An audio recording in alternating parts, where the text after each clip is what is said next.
Good morning. 5 minutes earlier today. As always, if you're watching in recording, you're welcome to fast forward or stay with us through our hellos. As usual, I'm going to check the sound first.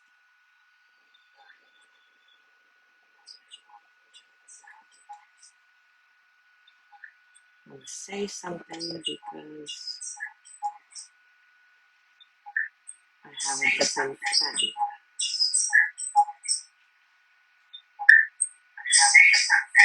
Okay, seems to be okay. Good morning, Zazu. Good morning, Joey.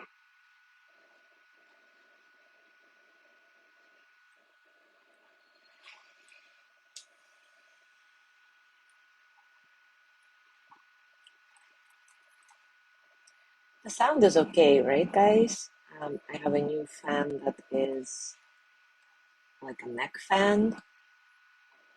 So on my computer, it sounds like there's no disturbance, but I just want to make sure. Good morning, Mary. Good morning, Yanni. Oh, you're in your new house. How cool. Good morning, Gina.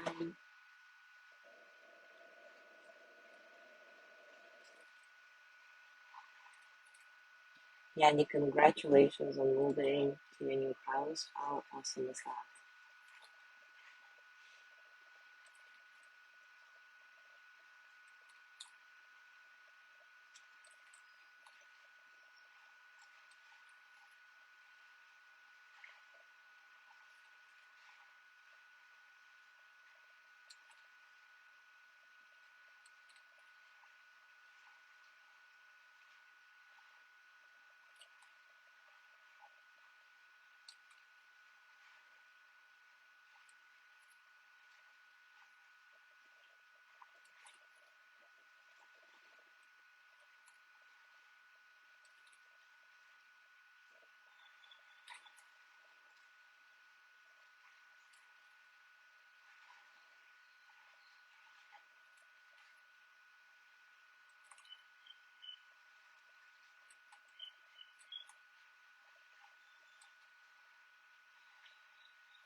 So Yanni, you say your house is called Boy? I'm not sure if I pronounce it right, but what does it mean? Or is it an autocorrect situation?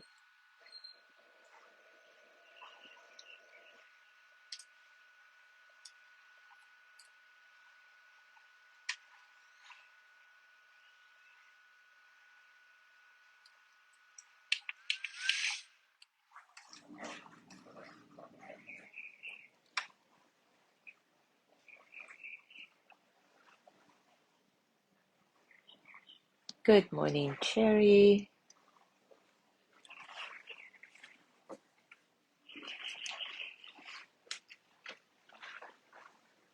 Okay, I switched off the fan. Joey, let me know if the sound is good now.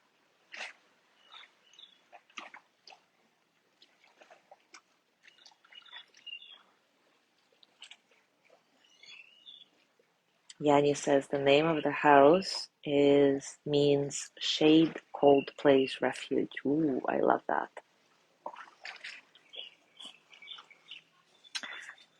And Joey, by the way, it could have been muffled because I was mumbling instead of projecting.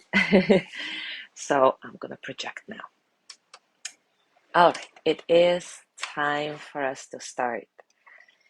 And as we continue exploring the role of kindness in our relationships, I want to share an interesting passage from the Kindness Handbook, also by Sharon Salzberg, as it offers a very interesting angle in our exploration of kindness. And the chapter is called Kindness of Being Yourself. I love that. Kindness of being yourself.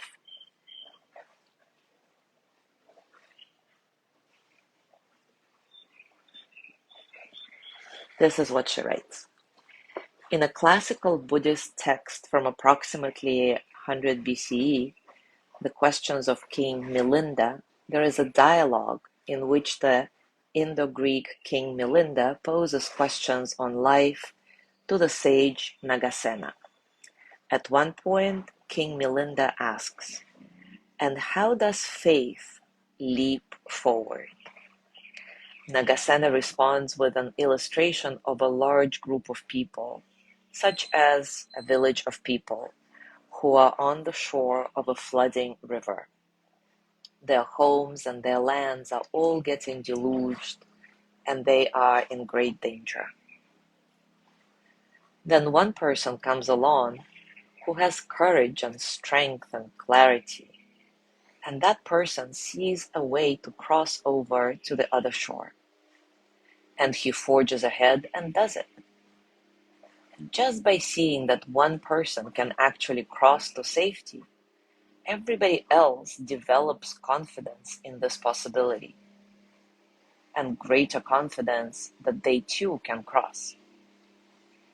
In this example, the flooding river symbolizes our entanglements in habitual unhappiness, our tendency to be lost in the confused, conditioned mind.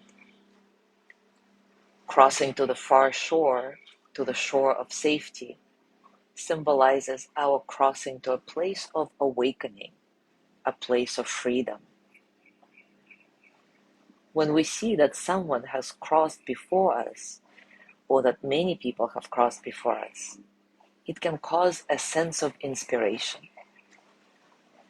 Yes, they did it, so I can do it too. Inevitably, we turn for inspiration to models, to paradigms of humanity who convey wholeness to us, who convey another way to us, who convey peace. It is as though those who have realized the deeper truth bring to life a potential that exists within all of us that might otherwise have lain dormant because we simply did not believe in it. It is as though there is a fire within our role models that can light a fire within us. There is an urgency within them to be truthful, to wake up, to not waste their lives. And that urgency within them seems to light a quality of urgency within us as well. And there is a peace within them and the confidence that also awakens those qualities in us. These people have taken risks, they have made commitments, and somehow we join in with their courage by being inspired by them. They uphold the energy of the possible for us, and they return us to ourselves, to our own aspirations to be living the best life we can. There is a sense of timelessness in this. It sometimes feels to me like joining a stream. I think of all the women and all the men who for so many years, so many centuries, have walked the spiritual path, have gone forth, have let go of habit, have let go of the familiar, have faced down conventional ways of thinking, taken a risk, and seen a greater truth about life. And the truth is that each one of us is the next link in this chain, this transmission.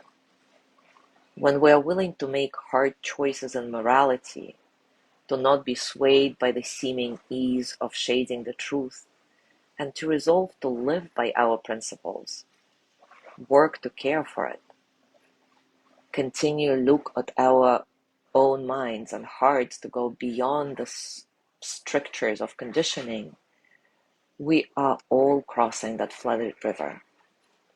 With our own actions every day, and by being our true self, we become a conduit of possibility for others. Just by living the best lives we can, the kindest, the most compassionate, we have done something to sustain and illuminate a path to freedom for other people. So let's explore this together now. As always, take a comfortable position and take a few moments to settle. Settle into your body, into your heart, your mind. Settle into this moment, right here, right now.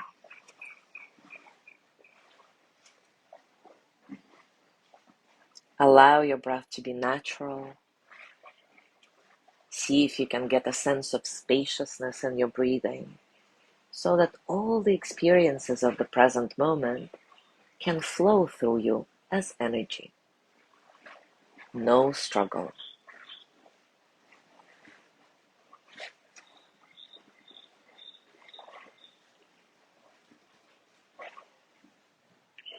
And now reflect on how you living your life as authentically as possible, according to your standards and principles, is actually an act of kindness in and of itself.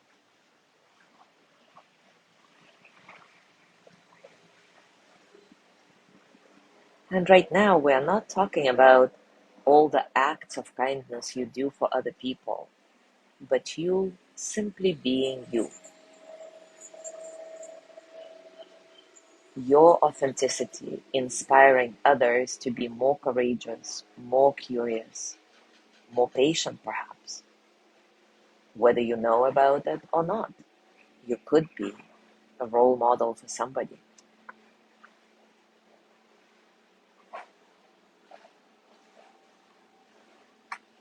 You being yourself is an act of kindness. You can even say this to yourself silently or out loud. Being myself is an act of kindness. Being myself is an act of kindness. As you say this, how does it feel in your body? What thoughts arise in response to this reflection? How does it feel in your heart? I'll give you a few moments in silence to really have that sink in.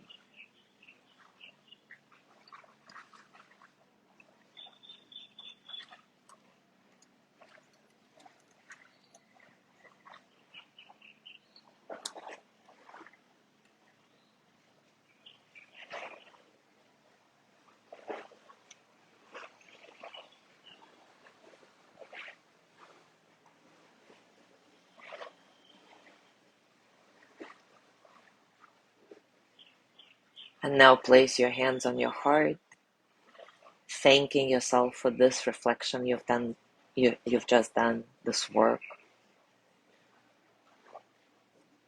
Send yourself the energy of gratitude and the energy of loving kindness.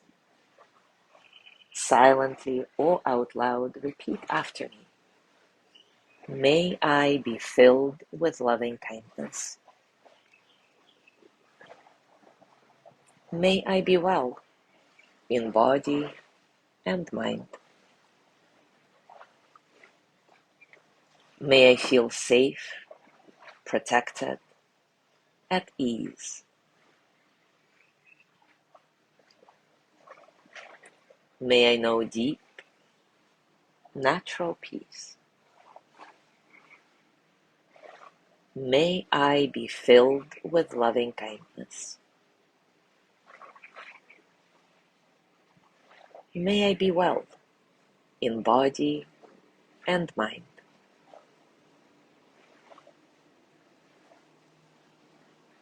May I feel safe, protected, at ease.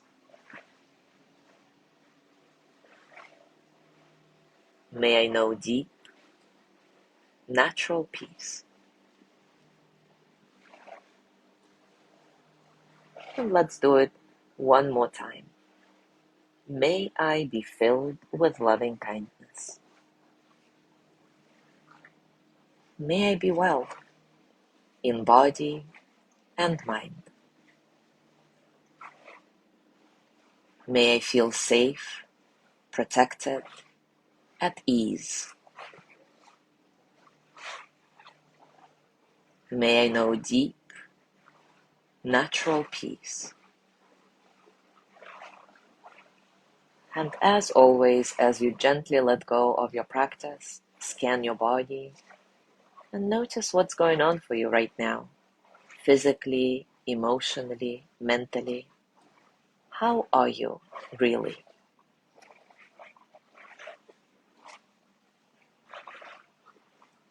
And as you go through your day today, notice how you, with all your flaws and imperfections, are a true inspiration to somebody in your life.